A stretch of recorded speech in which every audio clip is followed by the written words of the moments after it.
8월 3일 화요일 새벽 기도의 말씀은 이사야 55장 1절에서 13절입니다. 제가 1절부터 5절까지 봉독하도록 하겠습니다. 오라 너희 모든 목마른 자들아 물로 나아오라. 돈 없는 자도 오라. 너희는 와서 사 먹되 돈 없이 값 없이 와서 포도주와 젖을 사라. 너희가 어찌하여 양식이 아닌 것을 위하여 은을 달아주며 배부르게 하지 못할 것을 위하여 수고하느냐. 내게 듣고 들을지어다. 그리하면 너희가 좋은 것을 먹을 것이며 너희 자신들이 기름진 것으로 즐거움을 얻으리라. 너희는 귀를 기울이고 내게로 나와 들으라. 그리하면 너희의 영혼이 살리라. 내가 너희를 위하여 영원한 언약을 맺으리니 곧 다윗에게 허락한 확실한 은혜니라. 보라 내가 그를 만민에게 증인으로 세웠고 만민의 인도자와 명령자로 삼았으니 보라 내가 알지 못하는 나라를 내게 부를 것이며 너를 알지 못하는 나라가 내게로 달려올 것은 여호와 내 하나님 곧 이스라엘의 거룩하신 이로 말미암니라.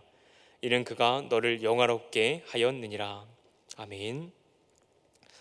이 시간 하나님의 초청 확실한 은혜라는 제목으로 함께 말씀 나누겠습니다. 이사야 54장 1절부터 55장 13절까지의 본문을 보면 초라해진 이스라엘 백성을 하나님은 긍휼히 여기시고 회복시키십니다. 이스라엘은 어떤 모습으로 나타납니까?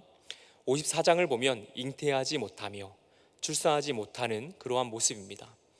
그리고 55장에서는 목마른 자들, 돈 없는 자들입니다.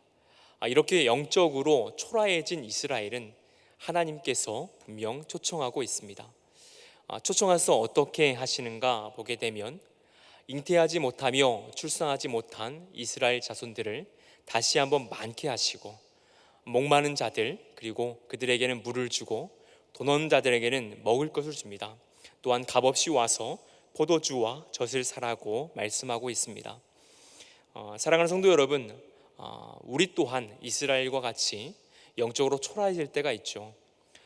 영적인 삶뿐만 아니라 우리의 삶 전체가 초라하게 느껴질 때가 있습니다. 바닥같이 느껴질 때가 또한 있습니다. 이때 하나님께서 여러분을 초청하신다면 여러분은 어떠한 마음이시겠습니까?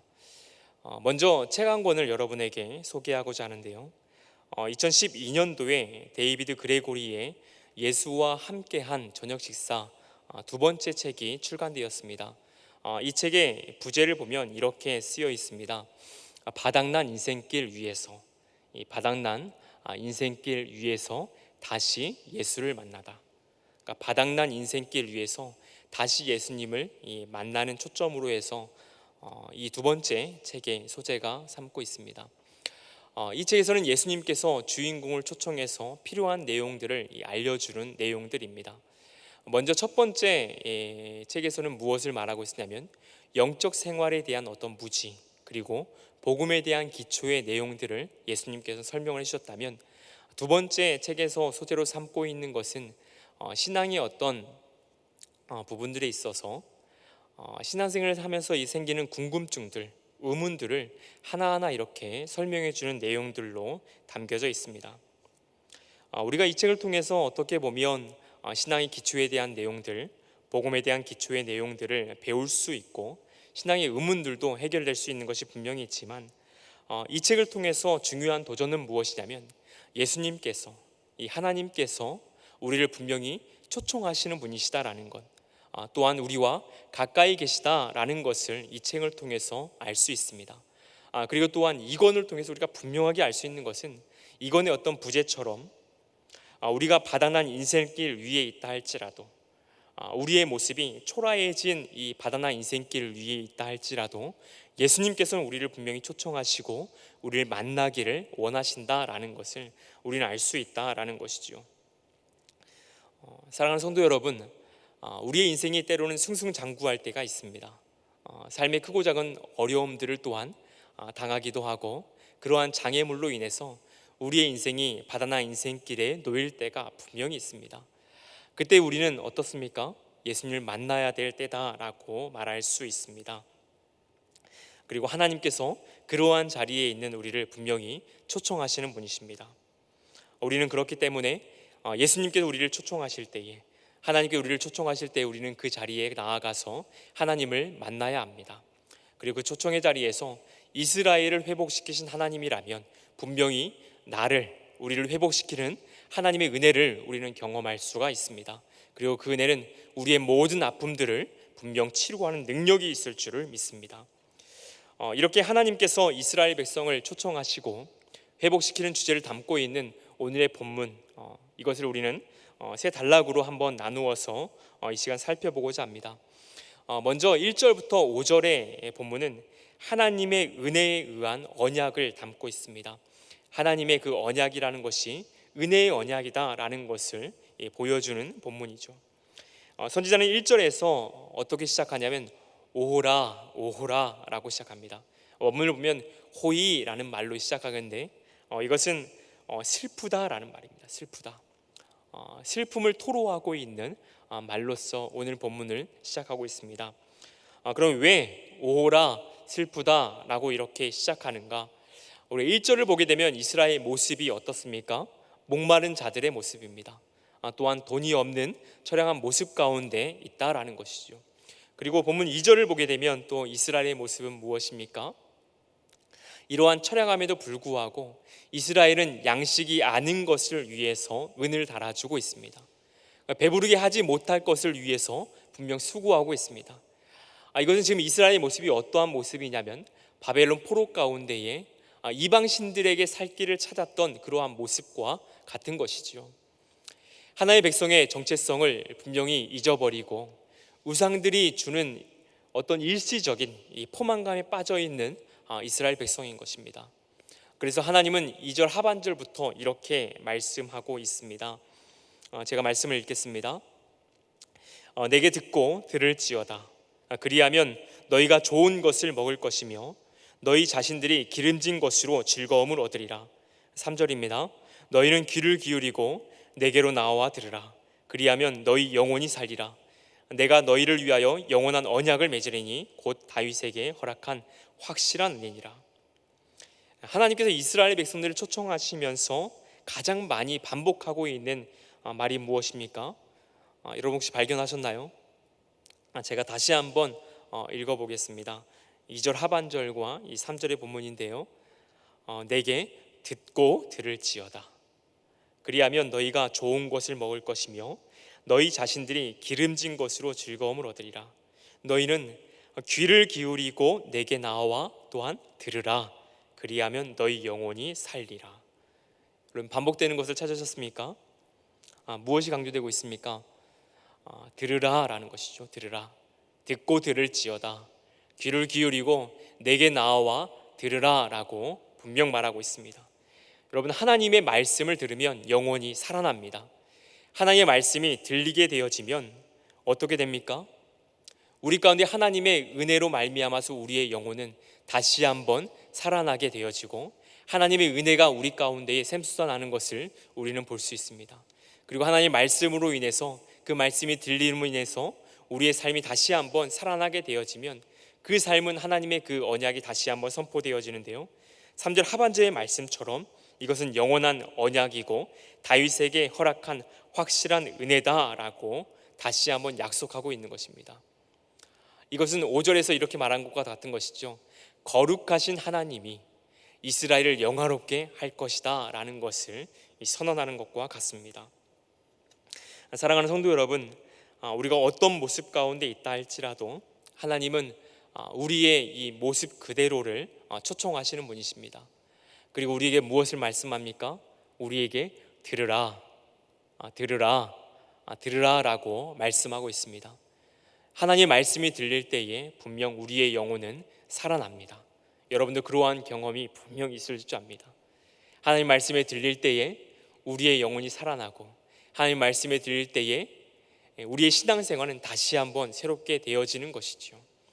그렇기 때문에 하나님의 말씀을 듣고 날마다 하나님의 은혜가 경험될 수 있는 그러한 성도님들이 되기를 축복합니다. 우리가 두 번째로 6절부터 11절의 말씀을 보게 되어지면 이러한 이 하나님의 이 말씀, 하나님의 약속이라는 것은 신실하게 지켜진다라고 말하고 있습니다. 먼저 6절과 7절에서는 하나님께서 여호와를 만날 때에 찾으라라고 말하고 있고, 가까이 계실 때에 이 하나님을 부르라라고 말하면서 다시 한번 초청하고 있습니다. 그러면 7절에서는 악인과 또한 불의한 자, 그들의 길에서 분명 떠나고 또한 생각을 버리고 여호와께 돌아오라라고 말하고 있는 것이죠. 그렇게 돌아올 때 하나님은 어떻게 하십니까? 하나님은 긍휼히 여기시며 용서하신다라고 오늘 말씀은 말하고 있습니다. 그리고 하나님의 이 긍휼과 용서, 이것을 하나님께서는 어디에 이 비유해서 어느 정도의 이 크기, 가치가 있는가, 하나님 자신 스스로에게 비유해서 맹세하고 있습니다. 그리고 8절에서 보면 하나님은 사람들의 생각과 이 길과 다르다고 말합니다. 어떻게 다른가? 그 비교를 보게 되어지면 여러분 8절과 9절인데요, 제가 한번 말씀을 읽도록 하겠습니다. 이는 내 생각이 너희의 생각과 다르며 내 길은 너희의 길과 다름이니라. 여호와의 말씀이니라. 이는 하늘이 땅보다 높음같이 내 길은 너희의 길보다 높으며 내 생각은 너희의 생각보다 높음이니라. 여러분 어떻습니까? 하나님은 그 피조물과도, 그 어떠한 피조물과도 비교할 수 없는 높이, 비교할 수 없는 깊이를 가지고 있는 것이죠. 그리고 11절에서 하나님의 말씀은 절대 이 사람의 말처럼 헛되이 돌아오지 않습니다. 하나님의 이 말씀이 선포되어지면 분명 하나님의 이 기뻐하시는 뜻이 이루어진다라고 선언하고 있는 것이죠. 그리고 하나님께서 하나님의 이 백성들, 하나님의 이 자녀들에 대한 이 말씀으로 이루어진 것들은 어떠한 결실을 맺게 되어지는가? 11절 이 하반절의 말씀을 보면 이렇게 말합니다. 나의 기뻐하는 뜻을 이루며 내가 보낸 일에 형통함이니라. 다시 한 말씀을 보시면 나의 기뻐하는 뜻을 이루게 되어지고 내가 보낸 모든 일에 결국 어떻게 됩니까? 이 형통하게 되어진다라고 말하고 있는 것이죠. 하나님은 하나님의 이 언약의 성취를 통해서 이 하나님의 백성들이 어떻게 되기를 원하시는가? 한마디로 하나님의 백성들이 다시 한번 이 형통함을 경험하게 하기를 원하신다라는 것이죠. 여러분 이 형통이라는 단어를 히브리 원형으로 보면 이 찰라흐라는 말을 씁니다. 찰라흐, 하나님께서 함께 하심으로 모든 장애물이 다시 한번 이렇게 거쳐지게 되어지고 하나님께서 부족함이 없이 채워주신다라는, 하나님이 함께 하심으로 누려질 수 있는 그 형통함을 말하고 있다라는 것이죠. 그리고 이 형통함의 시작이 무엇이었습니까? 결국 하나님의 이 뜻, 하나님의 말씀이 들려질 때에, 그 시작이 있을 때에 우리는 하나님의 그 형통함을 분명히 누릴 수 있다라는 것이죠. 다시 한번 말하는 것은 우리가 하나님의 말씀으로부터 가까이 하고 하나님의 그 임재가 채워지게 될 때에 우리의 삶 가운데에 장애물로 보였던 것이 다시 한번 거치게 되어지는 역사를 보게 되어지고, 또한 우리 가운데 다 비어있는 것처럼 느껴졌지만 하나님의 것으로 이렇게 채워지는 그 형통함들을 하나님께서는 우리에게 분명히 준비시킨다라는 것입니다. 하나님의 말씀이 들리게 되어지면, 하나님의 임재가 우리 가운데 분명히 경험되어지면 이 모든 환경들을 다시 하나님의 눈으로 바라볼 수 있는 눈이 우리 가운데 열려지게 되어지고 하나님의 그 형통함이 우리의 삶의 순간에 나타나는 것을 우리는 보게 되어집니다. 그렇기 때문에 하나님의 그 임재를 경험할 수 있는 성도의 삶, 하나님의 형통이 누려질 수 있는 성도의 삶을 누리시는 그러한 내일교회 성도님들이 되기를 축원합니다. 마지막 세 번째로 12절부터 13절을 보게 되어지면 유배당한 이스라엘이 바벨론을 떠나서 귀환하는 것을 보고 이 자연도 함께 환호하고 있는 장면입니다. 자연도 환호하게 되어지고 손뼉을 치고 있는 것이죠. 제가 본문 12절 13절을 한번 읽어드리겠습니다. 너희는 기쁨으로 나아가며 평안히 인도함을 받을 것이요 산들과 언덕들이 너희 앞에 노래를 바라고 들의 모든 나무가 손뼉을 칠 것이며 잣나무는 가시나무를 대신하여 나며 화석류는 찔레를 대신하여 날 것이라. 이렇게 말합니다. 여러분 이 말씀을 보면 어떻습니까? 황폐한 산들과 언덕들이 유배민의 귀환에서 구원의 시대를 보고 기뻐하고 있습니다. 산들과 언덕들, 모든 나무들이 기쁨으로 귀향민을 이렇게 맞이하고 있는 것이지요. 폐허가 된 그 땅, 이제는 유배민의 이 귀향과 함께 이 폐허가 된 땅이 어떻게 됩니까? 생명의 땅이 되어지고 축복의 땅으로 하나님께서 다시 새롭게 하신다라는 것이지요. 그리고 이것은 13절 하반절을 보면 이렇게 말합니다. 여호와의 기념 영영한 표징이 되어 끊어지지 않을 것이다. 하나님의 이 축복이 시작되어지면 하나님의 이 축복이라는 것은 영원한 하나님의 이름이 다시 한번 드러날 수 있는 기념이 되어지고 하나님의 이 축복이 영원히 끊이지 아니하게 될 것이다 라는 것을 하나님은 지금 약속하고 있다라는 것이죠. 말씀을 정리하겠습니다. 우리의 인생은 하나님의 은혜로 경험되어져야 될, 하나님의 은혜로 체험되어야 될, 정말 채워져야 될 그러한 인생입니다. 하나님의 은혜는 우리의 모든 아픔을 분명 치료하는 역사를 갖습니다. 하나님의 형통함은 우리의 환경을 다시 한번 바라보게 하는 눈이 됩니다. 오늘 하루 무엇과도 비교할 수 없는 하나님의 초청의 음성을 우리가 함께 듣기 원합니다. 그리고 하나님의 초청의 자리, 하나님의 임재의 자리에서 하나님의 그 영광의 은혜를 우리가 함께 누리기를 원합니다. 하나님의 은혜를 경험한다면, 하나님의 은혜를 우리가 분명 경험한다면 하나님의 그 사랑, 하나님의 그 기쁨이 다시 한번 우리의 인생 가운데에 분명 흘러넘칠 줄 믿습니다. 오늘 이 하루를 살아갈 때에 하나님의 은혜로 채워질 수 있는 하루를 경험하는 성도님 되기를 축원합니다. 오늘은 이제 화요일입니다. 청년부와 장년부를 위해 기도하는 날인데요.